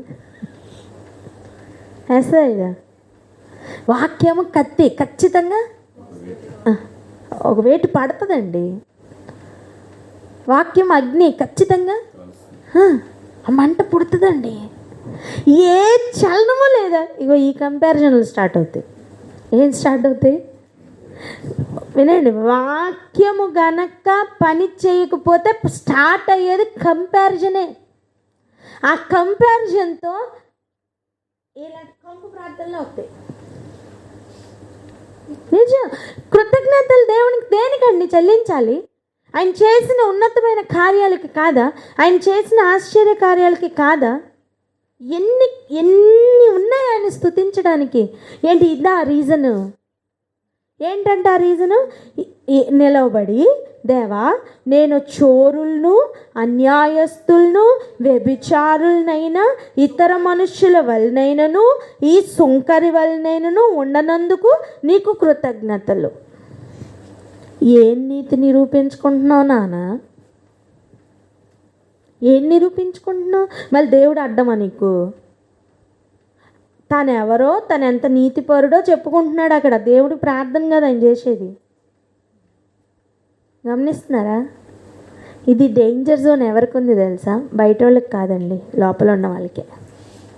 చెప్పండి అన్నమాట. ఈ డేంజర్ జోన్ బయట వాళ్ళకి కాదు, లోపల ఉన్న వాళ్ళకి. వాక్యము పని చేయకుండా ఉండిపోతే, వాక్యం లోపల మనం వర్తించకుండా ఆ సెన్సిటివిటీ కోల్పోతే ఇలా తయారవుతాం. చాలా జాగ్రత్తగా ఉందాం. ఒక మాట చెప్పనా, నిజంగా అక్కడ ఒక వ్యభిచారి ఉంటే ఆ మాట విన్నప్పుడు ఆ బిడ్డ బాధపడ్డా? జీవితం మార్చుకొని వచ్చి పక్కన నించున్నా సరే బాధపడతారా లేదా? ఇప్పుడు ఆ బాధ ఎవరు వింటారు?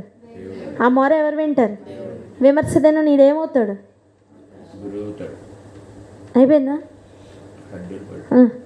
ఆ సుంకరి విని ఉండడా అండి ఈ ప్రార్థన?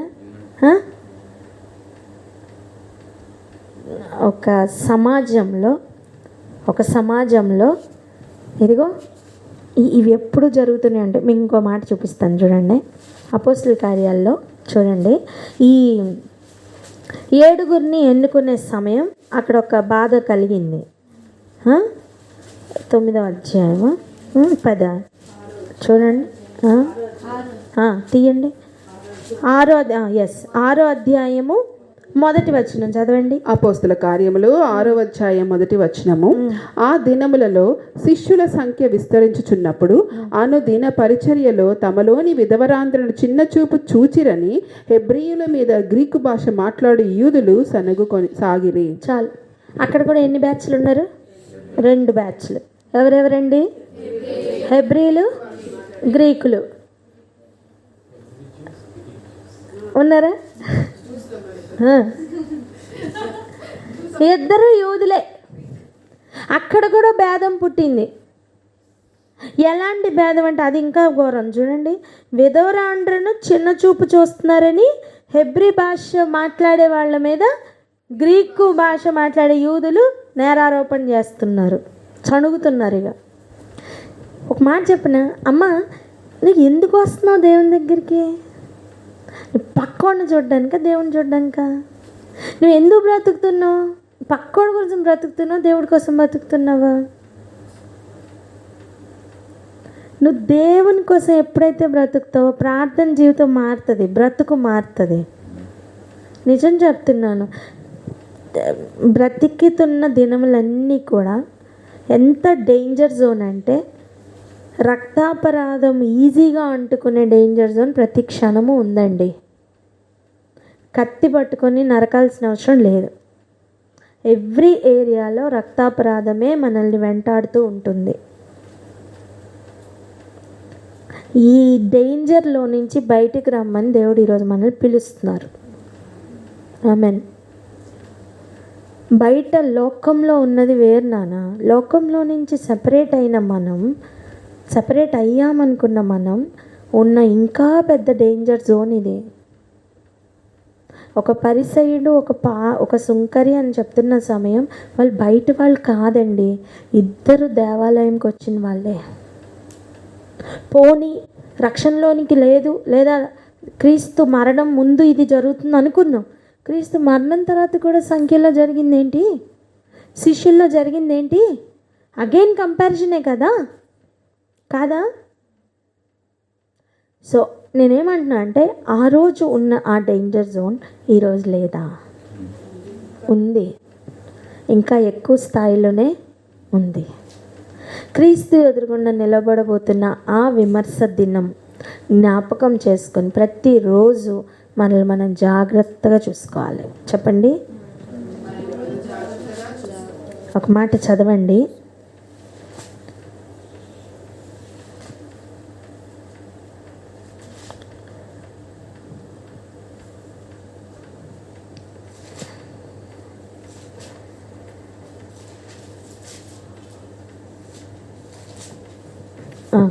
హల్లెలూయా.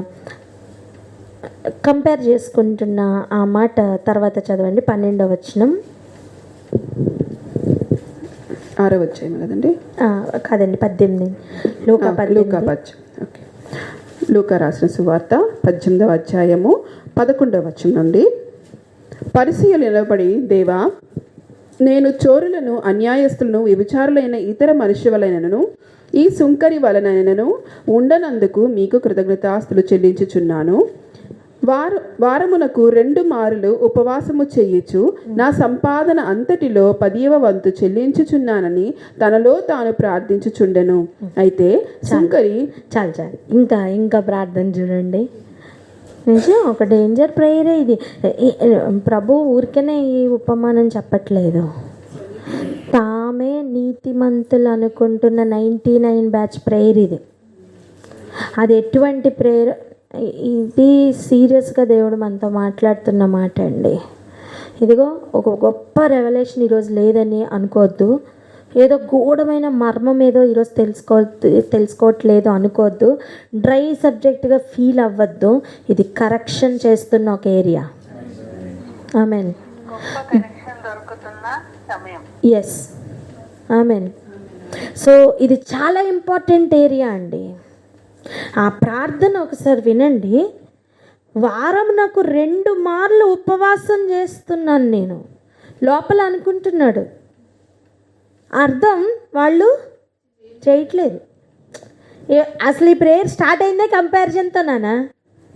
ఇదేం ప్రేయర్? Comparison prayer. చెప్పండి, ఇదేం ప్రేయర్? 99 బ్యాచ్ యొక్క కంపారిజన్ ప్రేయర్ ఇది. ఇలా గుర్తుంచుకోవడం వల్ల మనం మర్చిపోం, అంతే. అర్థమైందా? ఇంకా చూడండి, వారం నాకు 2 మార్లు ఉపవాసం చేస్తున్నా, నా సంపాదన అంతట్లో 10వ వంతు చెల్లిస్తున్నాను, దశంభాగం ఇస్తున్నాను.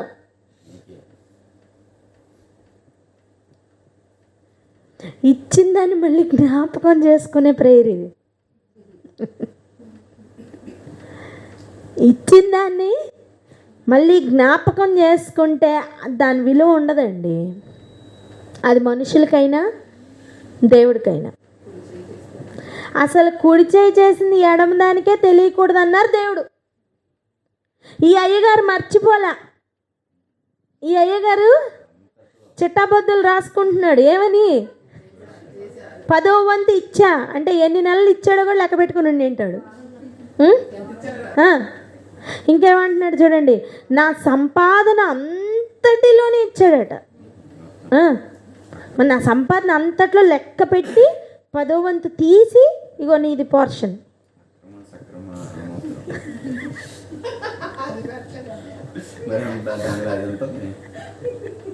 అది వైట్ మనీ కావచ్చు, బ్లాక్ మనీ కావచ్చు, సంపాదన అంతట్లో ఇచ్చాడట.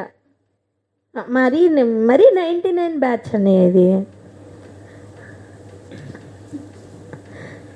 ఇంకా చూడండి, తనలో తను ప్రార్థించుచుండెను. అసలు ఇది అనుకొని చుండేనా, ప్రార్థించుచుండేనా? ఏం ప్రార్థన అండి?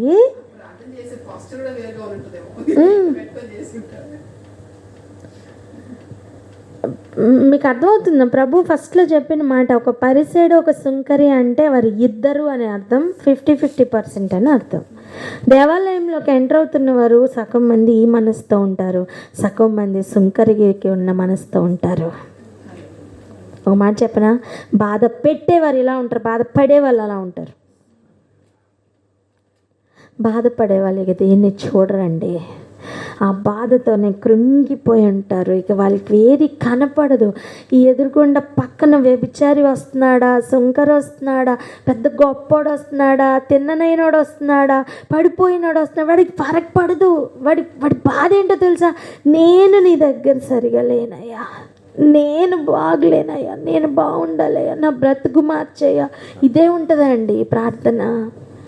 ఈరోజు దేవాలయం నాకు చేరుతున్న మనం ఎలా ఉన్నాం? ఎవరితో కంపేర్ చేసుకుంటున్నావు? ఒకవేళ నువ్వు కంపేర్ చేసుకుంటున్నావా, నీ ప్రార్థన, నీ జీవితం మొత్తం ఒక పరిసైడ్తో సమానం. అది దేవుని రాజ్యానికి ఎందుకు పనికిరాని ఒక రాజ్యం, ఒక ప్రయాణం. అంతకంటే ఆయన సుంకరులతోనూ పాపులతోనూ ఎంజాయ్ చేస్తాడు ఆయన. ఎందుకంటే వాళ్ళు బాధపడుతున్న వాళ్ళు, ఎందుకంటే వాళ్ళు విధవరాలు, ఎందుకంటే వాళ్ళు తృణీకరింపబడిన వాళ్ళు, ఎందుకంటే వాళ్ళు ఎన్నిక లేని వాళ్ళు, ఎందుకంటే వాళ్ళు అల్పులు, అయోగ్యులు, తృణీకరించబడి చెత్త కుప్ప మీద ఉన్నవాళ్ళు. నాన్న యేసయ్యకి అక్కడే పని ఉంది, అక్కడే సంతోషం ఉంది, నీతో లేదు. ఈరోజు మైండ్ సెట్ మారునుగాక. ఆమెన్. ఒక మాట చెప్పనా, మన సమాజంలో అందరూ సుంకర్లే ఉందురుగాక. ఆమెన్. అర్థమైందా? ఈ అయ్యగారు లిస్ట్ అవుట్ చేశాడే, ఏమేమి లిస్ట్ చేశాడు చూడండి. చోరులు, అన్యాయస్తులు, వ్యభిచారులు, సుంకర్లు, మా వాళ్ళే బెటర్. ఎందుకంటే వాళ్ళల్లో ఒక పశ్చాత్తాపం ఉంటుంది, ఒక విరిగి నలిగిన మనస్సు ఉంటుంది, ఒక దేవుడు తప్ప మాకు ఇంకేమి వద్దనే ఒక మనస్సు ఉంటుంది, ఒదిగిపోయిన ఒక లైఫ్ ఉంటుంది, ముక్కలు ముక్కలుగా నరకబడిన ఒక అనుభవం ఉంటుంది, రక్తం కార్చబడుతున్న ఒక అనుభవం ఉంటుంది, బాధపడుతున్న ఒక అనుభవం ఉంటుంది. ఇదిగో అయ్యో నేను తప్పు చేశానని ఒక కన్విక్షన్, ఆ బాధ, ఆ పశ్చాత్తాపం, అదేనండి దేవుడికి కావాలి. ఈ కాలర్ ఎగరేస్తున్న 99 బ్యాచ్ ఆయనకి అక్కర్లేదండి. ఒకప్పుడు యేసయ్య శిష్యులతో చెప్తున్న మాట, ఇదిగో జనసమూహం అందరికీ నేను చెప్పకూడదని, వాళ్ళకి వినినా అర్థం కాకూడదని ఉపమాన రీతిగా చెప్తున్నాను. పరలోక రాజ్య మర్మములు మీకే అనుగ్రహింపబడినాయి అని చెప్పిన అదే యేసయ్య. విసుగక ప్రార్థన చెయ్యండి అని చెప్పడానికి ఒక ఉపమానం వాడుకున్న యేసయ్య. నీతిమంతులని అనుకుంటున్న వారికి ఇంకొక ఉపమానం చెప్తున్నారు. హల్లెలూయా. దేవుడు ప్రతిరోజు వాక్యం మనతో మాట్లాడుతున్నారు కదా, ప్రతిరోజు ఏదో ఒక ఉపమానం చెప్తూనే ఉన్నారు కదా. ఉపమానం లేకుండా ఏ రోజన్నా ఒక వాక్యం చెప్పారా మనకి? ఏనానా? ప్రతిరోజు కొత్త కొత్త కోణంలో మనకి అర్థమయ్యే విధంగా చెప్తూనే ఉన్నారే. బ్రతుకు మారకపోతే అది వ్యర్థం. మన వల్ల ఎవరు బాధపడకూడదు. చెప్పండి అన్నమాట. విమర్శ దినం ఒకటి ఉంది. నువ్వు గొర్రె అనుకుంటున్నావేమో కానీ మేకవి, జాగ్రత్త. పరిసయ్యుడు ఏ లిస్టులోకి వస్తాడండి? గొర్రెల లిస్టులోకి వస్తాడా, మేకల లిస్టులోకి వస్తాడా? చేస్తున్న గొప్ప గొప్ప ప్రార్థన, లోపలే ఉన్నాడు. ఏం ప్రార్థన చేస్తున్నాడు? మనసులో అనుకుంటున్నది కూడా రికార్డ్ చేశాడండి దేవుడు. చూడండి ఆ మాట ఉందా? తనలో తాను ప్రార్థించుచుండెను కానీ బహిరంగంగా లిఖించెను.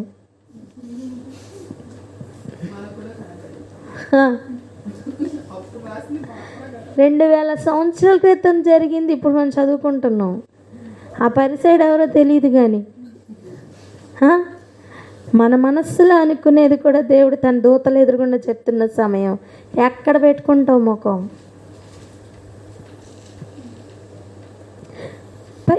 ఇప్పుడు క్వశ్చన్ అంతా పరిసైడ్ గురించి కాదు, మన గురించి, నా గురించి. చెప్పండి, నా గురించి. ఎక్కడ ఏంటి? గొప్పవాడిని అనుకున్న అవుట్. ఇక అలాగైతే నేను లేను, నేను ఉన్నతమైన పొజిషన్లో ఉన్నాను. పరిసేయుడు ఎంటర్డ్.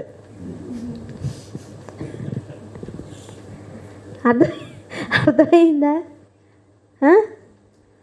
దిక్కులేని వాళ్ళని చూసి అలాగైతే నేను లేను బాబోయ్, జాగ్రత్తగా ఉన్నాను బాబోయ్, నేను బాగున్నాను. తనలో తాను అనుకుని చుండెను. ఎంటర్డ్ ఎవరు? పరిసేయుడు. మీకు అర్థమవుతుందా? అది ఓన్లీ ఒక ఎగ్జాంపుల్గా కనిపిస్తుందేమో కానీ జీవితాన్ని రాశారండి దేవుడు అక్కడ.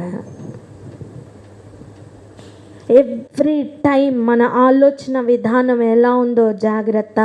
పక్కవార్త చెప్పండి, ఎవ్రీ మినిట్ జాగ్రత్త పడదామని చెప్పండి. ఎవ్రీ మినిట్ జాగ్రత్త పడదాం నాన్న. హల్లెలూయా. ఇక సుంకరి ఏ విధమైన ప్రార్థన చేశాడో చూసుకొని మనం క్లోజ్ చేసుకుందాం రండి. అయితే 13వ వచనము, అయితే సుంకరి దూరముగా ఒక్క నిమిషం. సుంకరి దూరంగా నిలబడాల్సిన అవసరం ఏంటి? అర్థం ఒక మాట ఆలోచించండి. సుంకరి దూరంగా ఉన్నాడంటే పరిసయుడు ఖచ్చితంగా ఎక్కడ ఉండి ఉంటాడు? పక్కనే ఉంటాడు, దగ్గర ఉండి ఉంటాడు. దూరానికి ఆపోజిట్ ఏంటి? దగ్గర. దగ్గర. అర్థమైందా? ఫ్రంట్ ఇంపార్టెంట్ పొజిషన్, దగ్గర ఉండే పొజిషన్లో ఉన్నాడని అర్థం. పరిసైడ్ ఉన్నతమైన పొజిషన్లో ఉన్నాడని అర్థం, దగ్గర ఉన్నాడని అర్థం, చాలా ప్రాముఖ్యమైన పర్సన్ అని అర్థం. పరిసైల గురించి మనం చాలాసార్లు చూసుకున్నాం కదా. అధికారులు, అగ్రపీఠాలు అన్నీ వీరికే సొంతం. Front special chairs. ఇక నుంచి వాటిని సోఫాలు అని పిలవకూడదు, పరిసెయులు సోఫాలు అని పిలవాలి. అది ఏదో పెడతారా స్పెషల్ క్యాబిన్కి విఐపి సీట్స్ అని పెడతారు. వివిఐపి సీట్స్ అని పెడతారు. అక్కడ బోర్డు మార్చాలి పరిచయల సీట్స్ అని.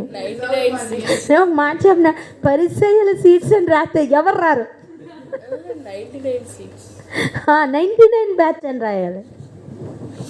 గుర్తుంచుకోండి, మనం మాత్రం విఐపి అని రాయొద్దు, 99 బ్యాచ్ అని రాద్దాం. వాళ్ళకు కూడా ఒక ప్లేస్ పెడదాం.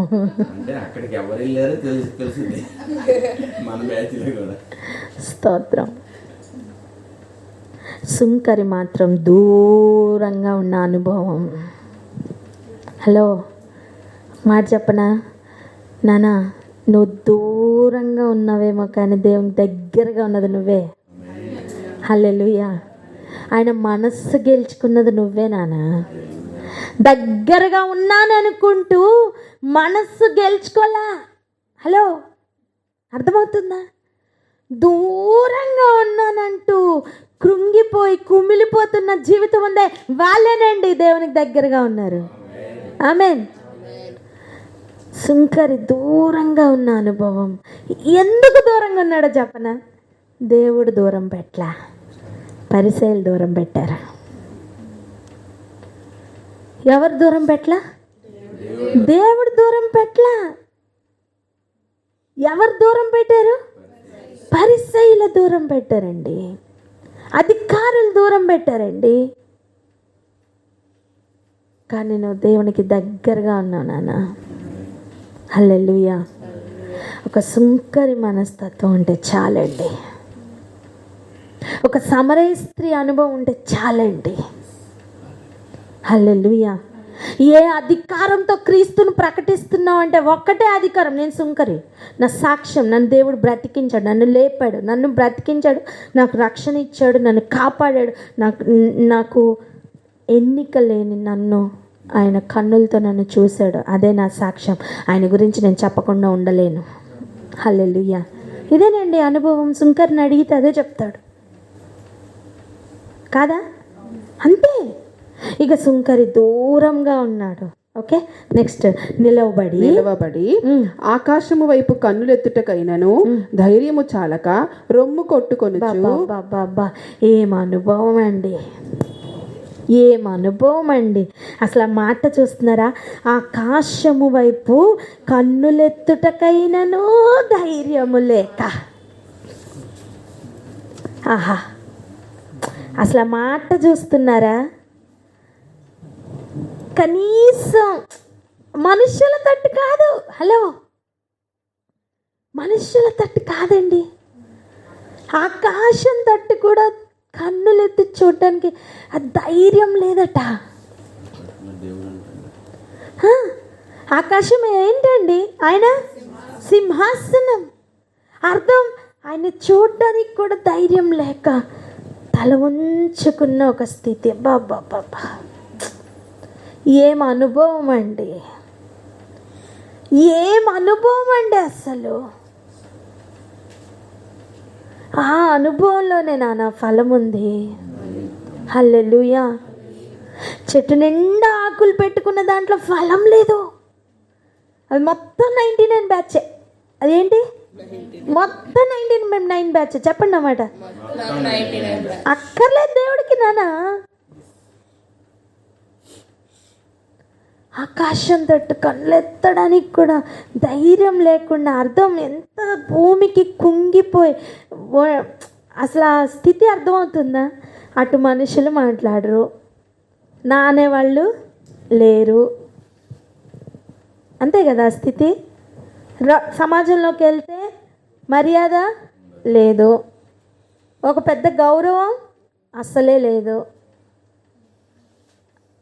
కనీసం దేవుని దగ్గరికి వెళ్ళడానికి కూడా దానికి ఆ దూరం, ఎంత దూరం! ఇది మనుషులు కల్పించిన దూరం. ఆ దూరం కంటే కూడా లోపల తను కృంగిపోతున్న ధైర్యం చాలట్లేదట. దేవుణ్ణి చూడడానికి కూడా ధైర్యం చాలట్లేదట. ఆకాశం తట్టు చూడడానికి కూడా ధైర్యం చాలట్లేదట. అటువంటి అనుభవంలో ఉన్న సుంకరి. ఆమెన్. రొమ్ము కొట్టుకుంటున్న అనుభవంలో ఉన్న సుంకరి. హల్లెలూయా. ఏం కొట్టుకుంటున్నాడు? రొమ్ము కొట్టుకుంటున్నాడండి. బా, ఇంకేమంటున్నాడు చూడండి. దేవా దేవా పాపినైన నన్ను కరుణించుమని పలికెను. ఒక్కటే మాట అండి. మొదటి ఆదాంలో లేని ఒక్క ఆ మాట, ఎస్, ఆ పశ్చాత్తాపం, ఒప్పుకోలు. ఎస్, మొదటి ఆదంలో లేని ఒక్క స్వభావం అండి. ఏమంటున్నాడు? పాపినైనా నన్ను క్షమించయ్యా, నన్ను క్షమించయ్యా. ఈరోజు ఒక మాట చెప్పనా? దేవుడు ఫస్టే చెప్పిన మాట, బాధపరచొద్దు ఎవరిని అని కదా. నేను ఎవరిని బాధ పెట్టలే అంటే, నువ్వే బ్యాచ్? 99 బ్యాచ్. అదే నీ నెంబర్ ఎంత? నీదే ఇయర్? 99. అర్థమవుతుందా? అలా కాకుండా, అవునయ్యా నేను బాధ పెట్టాను, నేను పాపి, నేను నన్ను క్షమించయ్యా అంటే ఏ బ్యాచ్లోకి వస్తావు? సుంకరి బ్యాచ్లోకి వస్తావు. ఏ బ్యాచ్ దేవుని దగ్గరికి వెళ్తుంది? హల్లెలూయా, హల్లెలూయా, దేవునికే మహిమ అని అంటే, అప్పుడు యేసు ప్రభు చెప్తున్న మాట చదవండి. అతనికంటే ఇతడు నీతిమంతుడుగా తీర్చబడి తన ఇంటికి వెళ్ళెనని మీతో చెప్పుచున్నాను. హల్లెలూయా, హల్లెలూయా. 99 బ్యాచ్ కంటే ఎక్కువ మార్కులు వచ్చాయి. ఆమేన్, ఆమేన్. అర్థమైందా? 99 బ్యాచ్ ఆన్సర్ షీట్ చాలా పెద్దది రాశాడు. అడిషనల్ మీద అడిషనల్, అసలు అడిషనల్ షీట్స్ మీద అడిషనల్ షీట్స్, మ్యాటర్ చాలా ఎక్కువ రాశాడు. ఏరా అంతేనా? శంకర్ ఒక్కటే సెంటెన్స్ రాశాడు. ఏం రాశాడు? పాపినైనా నన్ను క్షమించయ్యా. Correct answer.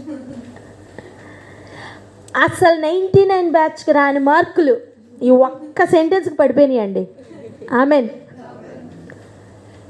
అసలు దేవుడే ఫ్లాట్, ఫస్ట్ ర్యాంక్.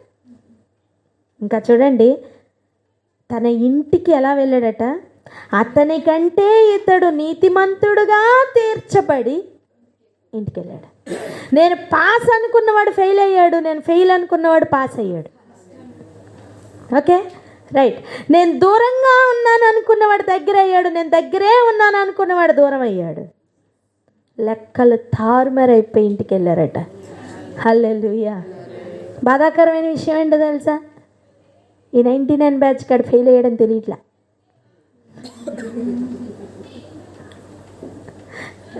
అంతే కదా.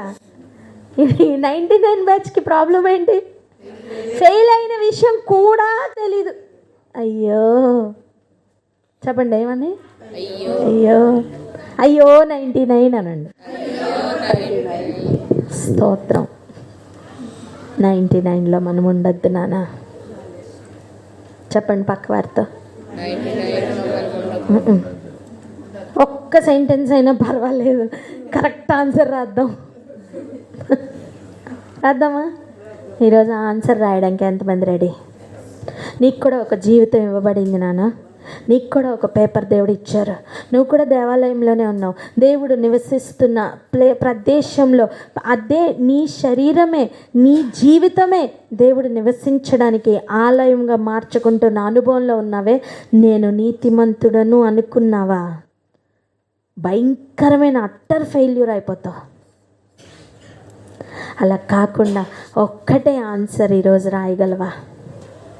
అయ్యా నేను పాపం చేశాను, పాపము అనగా నీ ఆజ్ఞను అతిక్రమించాను, నిన్ను ప్రేమించలేని స్థితిలోనికి వెళ్ళిపోయానయ్యా, నా పొరుగు వారిని ప్రేమించలేని స్థితిలోనికి వెళ్ళానయ్యా, నేను పాపిగా నేను ఎదుటకుండా ఈరోజు నన్ను క్షమించమని అడుగుతున్నానయ్యా.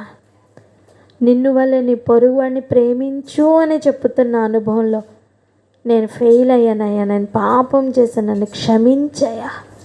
నీ వైపు కన్నులెత్తి చూచుటకైనా నాకు ధైర్యం చాలట్లేదు అనే అనుభవం ఉందా? ఈరోజు ఆయన సింహాసనం దగ్గరగా ఉండే అనుభవంలోకి వెళ్ళే అవకాశం ఉంది. తిరిగి అందరూ ఎవరి ఇంటికి వారు ఇప్పుడు మనం వెళ్ళిపోతాం, కానీ అతని కంటే ఇతడు అన్న అనుభవంలో వెళ్తావా? అలా వెళ్ళాలని ఉందా? అలా అయితే ఈరోజు ఆయన సన్నిధిలో నిజంగా ప్రార్థన చేసి ఒప్పుకుందామా? అయ్యా, నా జీవితంలో నేను ఎవరెవరిని బాధ పెట్టానో నన్ను క్షమించాయా. నా పాపముల లిస్ట్ అంతటినీ కూడా నీ పాదముల దగ్గర పెట్టుకుంటున్నానయ్యా. నీ అతిక్రమములు అన్నీ క్షమించబడ్డాయన్న మాట ఆ రోజు మీరు ఎవరెవరితో ఎంతమందితో చెప్పారో, ఓ ప్రభు మాతో కూడా చెప్పండి నాయన. ప్రార్థన చేద్దామా? అట్టి ప్రార్థన చేద్దామా? ఫోన్ లైన్లో ఉన్నవారు ఎవరైనా ప్రార్థన అందుకోండి.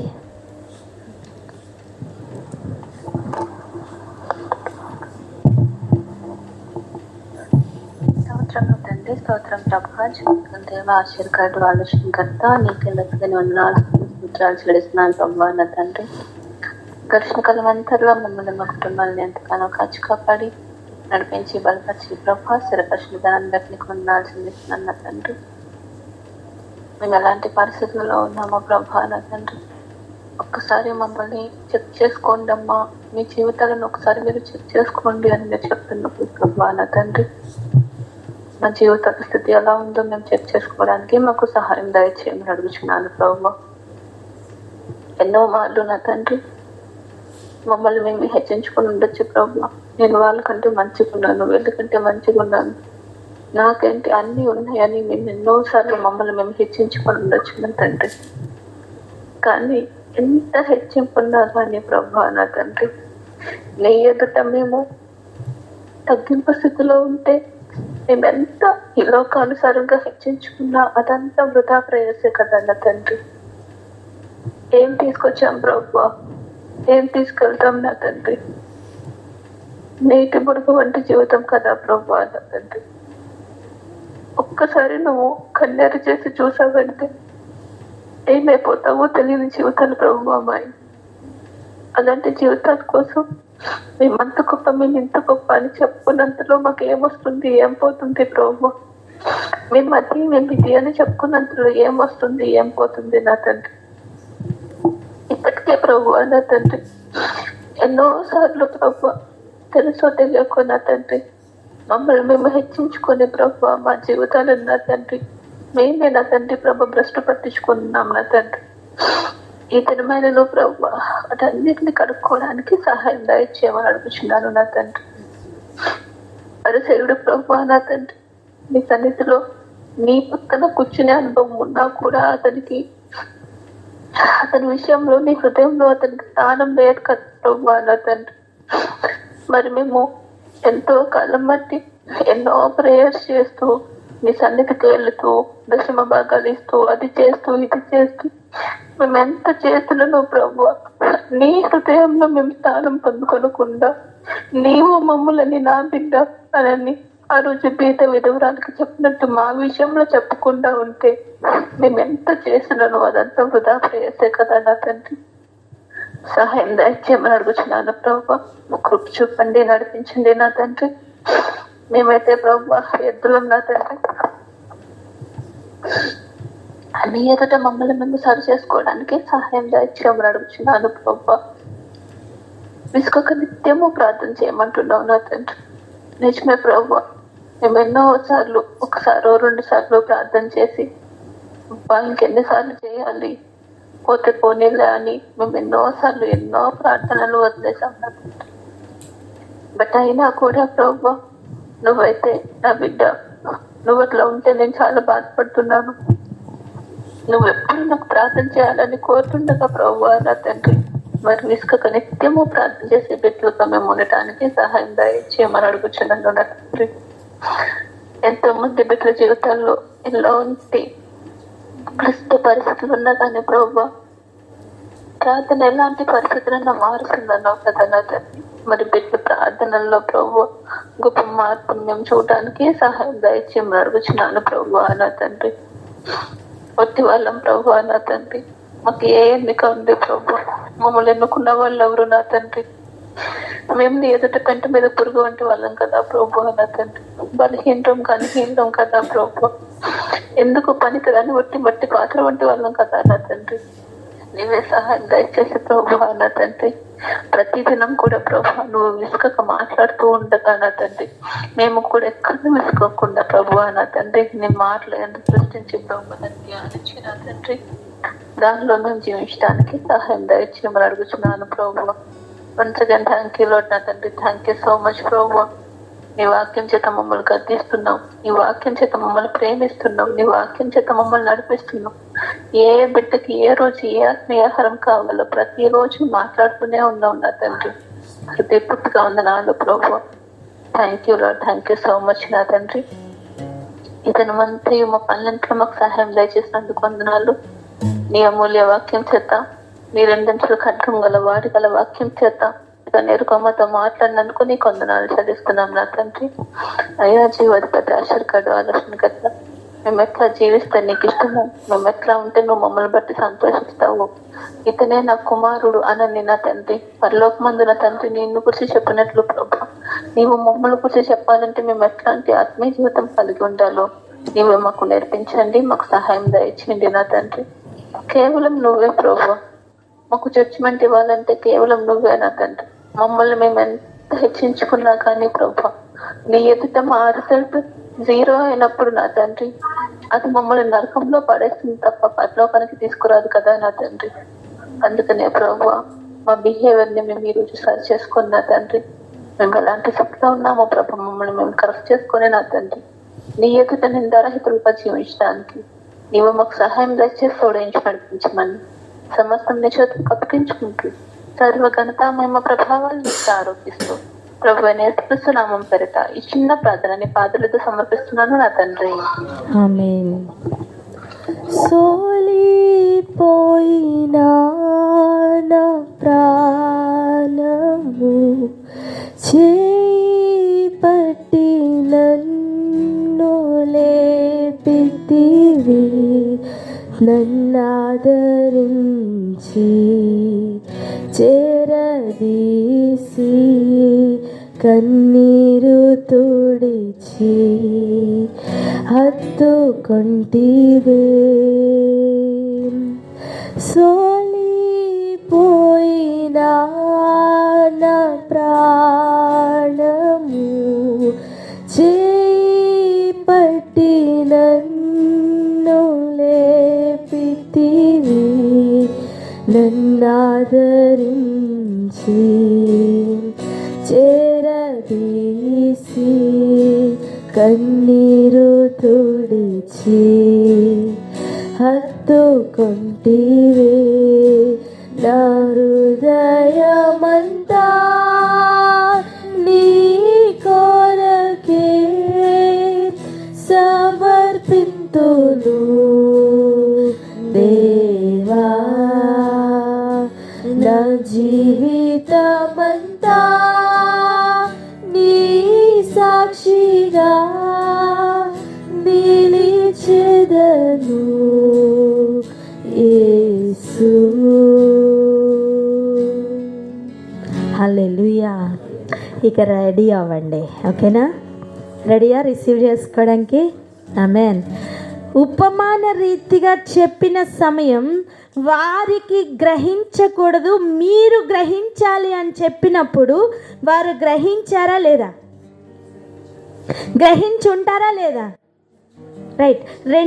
రెండు అర్థం చేసుకోవాలి అని చూడండి, రెండు అర్థం చేసుకోవాలి. అవతల ఉన్న జన సమూహంకి అర్థమయ్యి ఉంటుందా? లేదు. నేనేమని చెప్తున్నాను చెప్పనా? దేవుడు ఉపమాన రీతిగా చెప్తున్నప్పుడు ఆయన ఆల్రెడీ ప్రోగ్రామ్ చేసి చెప్పారు, ఓకే? ఆయన ప్రోగ్రామ్ చేసింది అక్కడ జరిగింటుంది. ఆమేన్, ఆమేన్, ఆమేన్. ఇది రిసీవ్ చేసుకుంటున్నారా? Listen carefully. ఆయన చెవులున్న వారికి మాత్రమే వినపడును గాక అని చెప్పారంటే చెవులున్న వారు మాత్రమే వినింటారు ఆ రోజు. ఆమేన్. అలాగే విసుగక ప్రార్థన చేయాలని దేవుడు ఎవరి నిమిత్తం నిర్ణయించి ఆ ఉపమానం చెప్పారో వాళ్ళకి మాత్రమే అది చేరుంటుంది. హల్లెలూయా. అలాగైతే ఈ ఉపమానం చెప్పడానికి కారణం ఏంటి? చదవండి. ఈ ఉపమానం చెప్పడానికి కారణం ఏంటి? మనం ఆ పాయింట్ దగ్గర ఉన్నాం, అక్కడ చదవండి. ఏది చెప్పనా? 9వ వచనం. తామే నీతిమంతులని తమ్ము నమ్ముకొని ఇతరులను తృణీకరించు కొందరితో ఆయన ఈ ఉపమానము చెప్పారు. చాలు, పట్టుకోండి, గట్టి పట్టుకోండి.